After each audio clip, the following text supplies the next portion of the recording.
శ్రీమన్ మహాభారత తాత్పర్య నిర్ణయము ఆనందతీర్థులు వారి మేరుకృతి. ఈ మేరుకృతిని మొట్టమొదటిగా సంపూర్ణంగా 32 అధ్యాయాలను తెలుగించారు పండితులైన కంబాలూరు వెంకటేశాచార్య గారు. వారి మాటలలో చూద్దాం. ఆనందతీర్థుల గ్రంథాలను ఆచార్యుల సమకాలీన మహాపండితులైన త్రివిక్రమ పండితాచార్యుల శ్రీ హరి వాయుస్తుతిని, నారాయణ పండితాచార్యుల శ్రీ సుమధ్వ విజయ కావ్యాన్ని పరిశీలిస్తే ప్రధానంగా పూర్వపక్ష గౌరవం పొందింది శంకరుల అద్వైత తత్వవాదము, తర్వాత రామానుజుల విశిష్ట అద్వైత తత్వవాదము. మిగిలిన మతములన్నీ ఆచార్యుడి దృష్టిలో పూర్వపక్ష స్థాన గౌరవాన్ని కూడా అంత గణనీయంగా పొందలేకపోయినవి.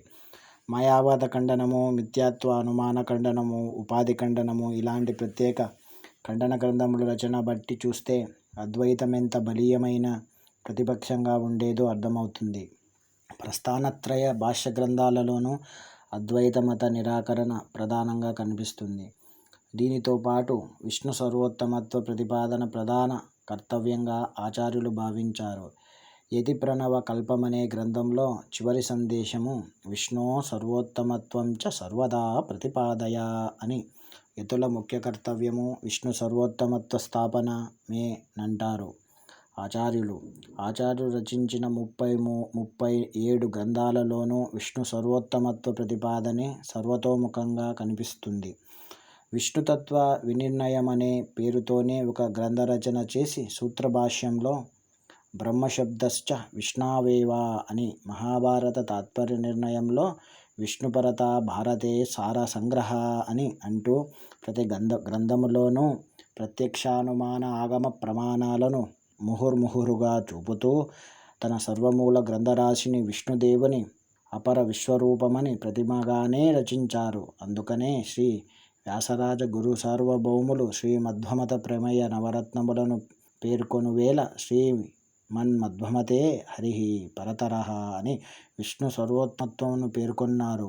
ఈశకోటి ప్రవిష్టులలో విష్ణు సర్వోత్తముడైనట్లే జీవకోటి ప్రవిష్టులలో వాయుదేవుడు సర్వోత్తముడు. అంటే హరి సర్వోత్తమత్వ, వాయు జీవోత్తమత్వము ప్రతిపాదితమని అర్థము. హరిశబ్దమునకు వాయు దేవుడనియూ అర్థము. దృశ్యమానమైన ఈ జగత్తంతా మిథ్య, విశ్వం మిథ్య అన్న వాదన మానాడు ప్రబలంగా ఉంది. ఒక్క బ్రహ్మ పదార్థము తప్ప మిగిలిన సమస్తము మిథ్య అన్న వాదము ఎంతవరకు విశ్వసనీయమన్నది జిజ్ఞాసువుల మేధాశక్తిని బలీయంగా కుదిపివేసింది. తత్వవిచారం చేస్తున్నప్పుడు పరబ్రహ్మ, జీవుడు, జడము ఇవన్నీ విచార్య పదార్థములు. సిద్ధాంత సాధనా సామగ్రి ప్రత్యక్ష ప్రమాణము, అనుమాన ప్రమాణము, ఆగమ ప్రమాణము ఈ మూడింటిని అందరూ ఒప్పుకున్నారు. బ్రహ్మేతర పదార్థములన్నీ మిథ్య అంటే బ్రహ్మ పదార్థాన్ని గురించి చెప్పే వేదాది సాధన సామగ్రి, బ్రహ్మ పదార్థాన్ని గురించి తెలుసుకొనే చేతన సామగ్రి కూడా మిథ్య అవుతాయి. ఇక చెప్పేది తెలుసుకొనేది అనే మాటలకు అర్థమేమి? శాస్త్రయోనిత్వాత్ అనే సూత్రానికి అర్థమేమి? జిజ్ఞాస చేసే జీవుడు మిథ్య అయినప్పుడు అదాతో బ్రహ్మ జిజ్ఞాస అనే సూత్రమెందుకు? జగత్తు మిథ్య అయినప్పుడు జన్మాదశయతః అనే సూత్రానికి సార్థక్యమేమి? వచనం సత్యం కావలెను, వాచకుడు సత్యం కావలే. వాచ్య పదార్థానికి వచన యోగ్యతనిచ్చే గుణాలుండవలే. అప్పుడే వాచ్యవాచక సామగ్రియుక్తమైన ప్రవచన ప్రక్రియకు అంటే వేదాంతాది శాస్త్రాలను ఆరంభనీయత్వం సాధ్యమవుతుంది. శబ్దరూపంలో ఉన్న వేద పురాణేతి హాసాలన్నీ మిథ్య, చెప్పేవాడు మిథ్య, వినేవాడు మిథ్య అన్నప్పుడు చదువు జ్ఞానము అక్కరలేదు, సంధ్య కర్మ అక్కరలేదు, పుట్టుట తప్పదు, పెరుగుట తప్పదు, గిట్టుట తప్పదు. బుద్ధిజీవి అయిన మానవుడు ఈ మూడింటికి జీవితాన్ని వదిలేసి స్తబ్దంగా ఉండిపోవాలనే అర్థమా? ఆ విధంగా బుద్ధిజీవి ఉండగలడా? ఉండకపోతే ఎండమావికి వెళ్ళి కుండల నిండుగా నీళ్లు తెస్తున్నాడన్నట్లు, గొడ్రాలి కొడుకు ఎంతో అందంగా ఉన్నాడన్నట్లు స్వవచోగత ప్రసంగం చేస్తూ కాలక్షేపం చేయడమా? ప్రాచీన భారతీయ తత్వశాస్త్రమంతా గంధర్వ నగర ఊహాలోక విహారమా? ఇలాంటి పెనుభూతుల వంటి ప్రశ్నలు వెన్నాడుతున్నప్పుడు జిజ్ఞాసువులు తృప్తికరంగా తమ సమస్యను పరిష్కరించే ఒక ప్రవక్త కొరకు 1000 కళ్ళతో ఎదురుచూస్తున్న కాలమది. జిజ్ఞాసుజన కరుణా వారాసి అయిన భగవంతుడు దీనిని పరిష్కరింపనాజ్ఞాపిస్తే నెవరు పరిపాలింపలేని ఆ ఆజ్ఞను నైరదార్యం శిరసావించి భగవంతుని ప్రాణశక్తి నుండి ప్రభవించిన ప్రాణాద్వాయుర్జాయతః వాయుదేవులు మధ్వాచార్యులుగా అవతరించిరి. బ్రహ్మమీమాంసా శాస్త్రానికి బ్రహ్మసూత్రములకు భాష్య రచన కావించారు. అకరోద్ బ్రహ్మసూత్రస్య భాష్యం 10 ప్రధాన ఉపనిషత్తులకు భాష్యరచన కావించారు. భగవద్గీతకు భాష్యము తాత్పర్యము రచించారు. ఈ విధముగా ప్రస్థానత్రయ పాదాధార వేదాంత వాగ్మయ సార్వభౌమ పీఠము ముక్కాలి పీఠగా మాత్రమే ఉండరాదని పురాణ ఇతిహాస ప్రస్థాన పదాన్ని జోడించి చతురంగ మంగళంగా దానిని భద్ర పీఠమునరించారు ఆచార్యులు. ఆ చతుర్థ ప్రస్థాన ప్రక్రియలోనే మహాభారత తాత్పర్య నిర్ణయము, తదంతర్గతంగానే రామాయణ తాత్పర్య నిర్ణయమును రచన గావించారు. అంటే ఇవన్నీ సదృష్టాంత బ్రహ్మమీమాంసా శాస్త్ర వ్యాఖ్యానాలనే అర్థం. సదృష్టాంతో హి భారతే. అందుకే మహాభారత తాత్పర్య నిర్ణయము కేవలము రసానంద నిష్యంది కావ్యంగా కాక జిజ్ఞాసుజన సందేహ సందోహ నివారణ చేసే స్వరూప ఉద్ధార శాస్త్ర ప్రబంధంగా రూపొందింది.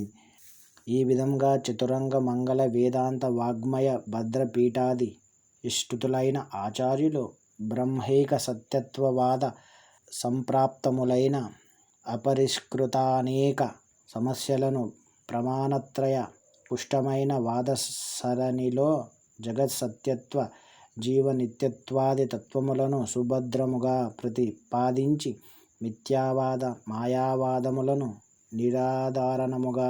నిరాధారములుగా నిరూపించి ఉపాధివాదానికొక కొత్త రూపాన్నిచ్చి స్వరూపోపాధి నావిష్కరించిరి.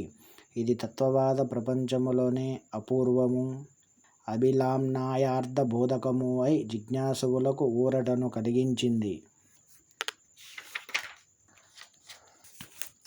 విష్ణు సర్వోత్తమత్వము తరువాత మాధ్వ ప్రమేయ నవరత్నాలలో ఈ జగత్ అసత్వవాదము రెండవది. సత్యమైన ఈ జగత్తు బహుచిత్రంగా ఉన్నది.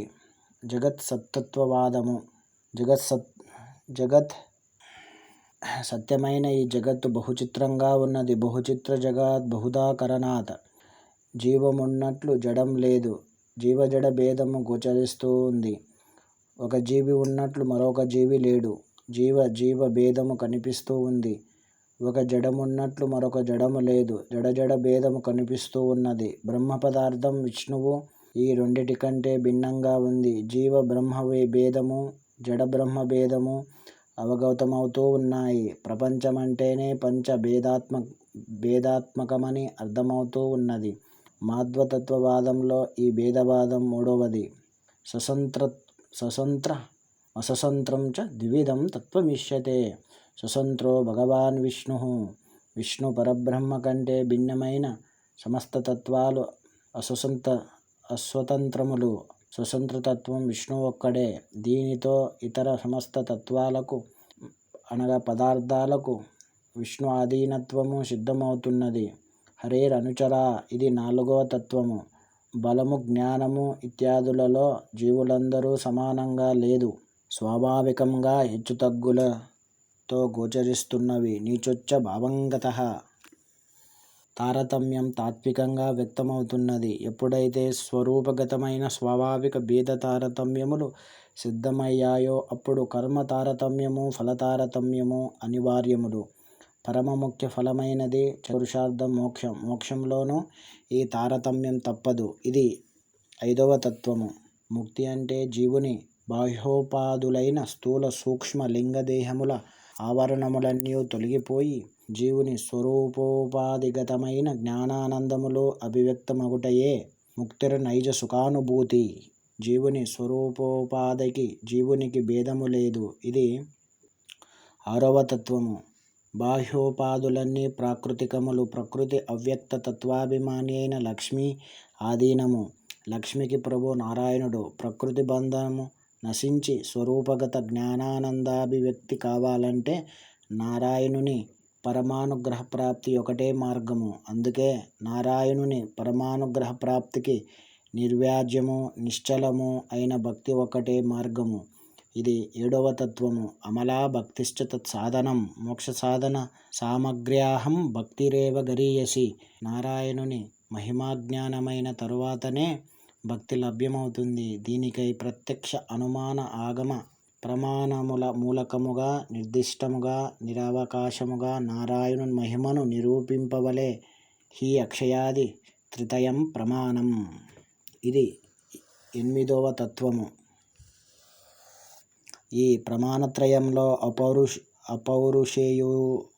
అపౌరుషేయములైన స్వతఃప్రమాణములై వేదములన్న పరమ ముఖ్య వృత్తితో నారాయణునే తెలియజేస్తున్నవి. ఇది 9వ తత్వము. నవనవోన్మేషు ప్రతిభతో ఈ నవతత్వ గంభీరమైన సిద్ధాంతాన్ని మధ్వాచార్యుల వారు తమ ప్రతి గ్రంథములోనూ ప్రతిపాదించారు. ఇది విహంగ వీక్షణంలో స్థూలంగా కనిపించే మాధ్వ సిద్ధాంత మూలరేఖలు మాత్రమే. ఈ 37 గ్రంథాలలోనూ మహాభారత తాత్పర్య నిర్ణయ గరిష్టము విశిష్టము అయినది. 5200 శ్లోకాలు కలిగిన 32 అధ్యాయాలు. ఈ గ్రంథము పురాణ ఇతిహాసాల వ్యాఖ్యాన చరిత్రలో ఒక కొత్త సంప్రదాయాన్ని సృష్టించింది. అది కథ మాత్రమే కాదు. కథే అయితే ఒక కథ మాత్రమే కాదు. అందులో రామాయణ కథ ఉంది, భారత కథ ఉంది, భాగవత కథ ఉంది, హరివంశ కథ ఉంది. ఈ 4 పౌరుషేయ సంహితలు దావాత్ కథనము యమునా ప్రవాహం వలె అతి వేగంగా సాగిపోతుంది. విశేషమేమిటంటే దేనికదిగా పరుగులు తీయక ఒకదానితో ఒకటి పెనవేసుకొని చతురంగ వాహినిగా షడ్వర్గ శత్రు నిర్మూలన శక్తిగా ముక్షుజనులకు ముక్తినిచ్చే విరజగా విరాజిల్లుతుంది. భారతమంటే విష్ణు పారమ్య బోధక శాస్త్ర గ్రంథమనే విష్ణుపరతా భారతేసార సంగ్రహ అన్న తత్వాన్ని నిరూపిస్తూ సర్వదేవ నమస్కారః కేశవం ప్రతిగచ్చతి అన్నట్లు ఏ కథ చెప్పినా అది విష్ణు కథే. కాబట్టి రామాయణ మహాభారత భాగవత హరివంశ కథలనైక్యంగా జోడించి కథన శైలిలో శాస్త్రమథనం చేసే ఒక నూతన వ్యాఖ్యాన శిల్పాన్ని ఆచార్యులు ఆవిష్కరించారు. ఇక మహాభారత తాత్పర్య నిర్ణయం కథ మాత్రమే కాదన్నాను. ఇది పురాణ ఇతిహాస వ్యాఖ్యానము. కానీ భారతానికి నీలకంఠీయ వ్యాఖ్య, భాగవతానికి శ్రీధరీయ వ్యాఖ్య, రామాయణానికి గోవిందరాజీయ వ్యాఖ్య వంటి వ్యాఖ్య కాదు. శ్రీధర నీలకంఠ గోవిందరాజులు తమ మత వ్యాఖ్యలలో అక్కడక్కడ అద్వైతము విశిష్టాద్వైతము స్వమత తత్వములను ఎత్తి చూపితే ఆనందతీర్థులు రామాయణ భారత భాగవత హరివంశాల కథలనే ద్వైత తత్వైతిహాసాలుగా కథనం చేశారు.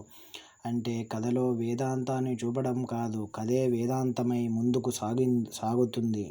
మహాభారత తాత్పర్య నిర్ణయంలో ఆచార్యులు మూలసూత్రము వేదే రామాయణే చైవ పురాణే భారతే తదా ఆదవంతే చ మధ్యే చ విష్ణోః సర్వత్ర గీయతే అన్నది. ఏ సన్నివేశాన్ని చిత్రించినా, ఏ పాత్రను పోషించినా, ఏ ప్రమేయాన్ని చర్చించినా ఓతప్రోతముగా ఈ సూత్రమే సర్వత్ర అల్లుకొని మహోదాత్త సుందర వైష్ణవ విశ్వరూపపట నిర్మాణము జరుగుతుంది. మేధావులను సైతము ముప్పు తిప్పలు పెట్టే హితమితవాణి ఆచార్యులది.